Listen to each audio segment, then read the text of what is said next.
Aalis ka? Paroroon ako sa Lereo. Pupuntahan ko muli ang aking anak. Upang ipagtabuyan kanyang muli. Nag-aaksaya ka lamang ng panahon, Pirena. Sa halip na magpunta ka ng Lereo, bakit hindi natin samantalahin ang pagkakataon habang wala si Ibrahim? Tanggalin natin at iligpit ang mga mandirigma at sapirian. Nang sa ganun, mas madali nating matatambangan ang rehab ng Sapiro sa kanyang pagbabalik. Hindi ko sisirain ang usapan namin ni Amihan. Hindi ko pagtatangkaan ang buhay ng lalaking minamahal ng dalawa kong kapatid. Kaya manahimik ka na lamang, Gurna, at huwag mo silang pakialaman. Tila nagbabago ka na, Pirena. Hindi ka na kagaya ng dati. May mga bagay ka nang inuurungan ngayon. Anong saysay na masakop ko ng buong Sapiro kung hanggang ngayon ay nasa Lereo pa rin ang aking puso? Kung ganon, bakit hindi nating pag-isipang salakayin ng Lereo? May sapat kang kapangyarihan. Magagawa natin ito. Sheda, Gurna, baka nakakalimutan mo na naroon ang aking anak. Hindi ko na naisin na dagdagan pa ang kapagkasuklam na sa akin. Kung ganon, tama nga ang aking sapantaha. Nagbabago ka na nga, Pirena.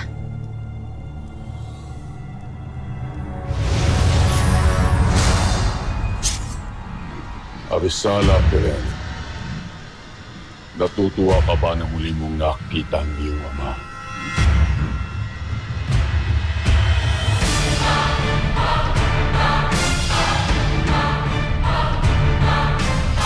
Bitiwan niyo si Gurna!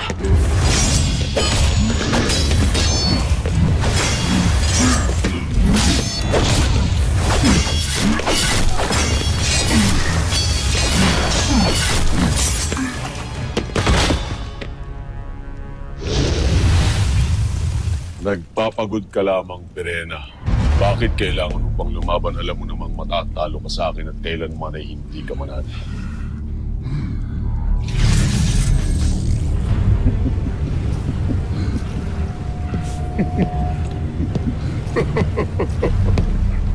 Inaaliw mo ko, anak. Inaaliw mo ako. Alam mo naman na hindi ka magtatagumpay. Kaya't bakit hindi ka na lamang sumuko ng lubusan at tanggapin ang ipapataw ko sa iyong kaparusahan, bunga ng iyong kataksin. Nagsalita ang hindi taksil. Kinamumuhian ko ang dugong nananalaytay sa akin pagkat ito ay dugo na nagmula sa iyo.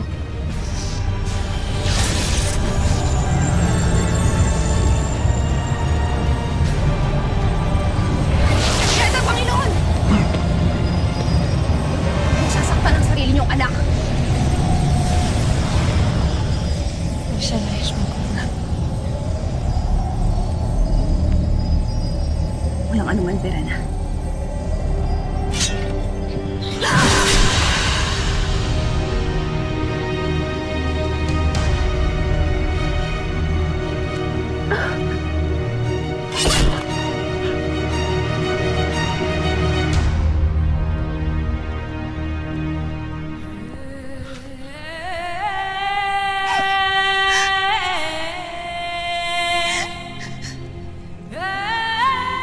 Paumanhin, mahal kong alaga.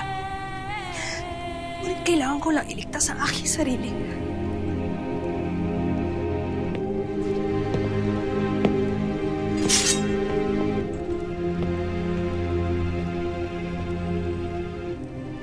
Paalam, anak.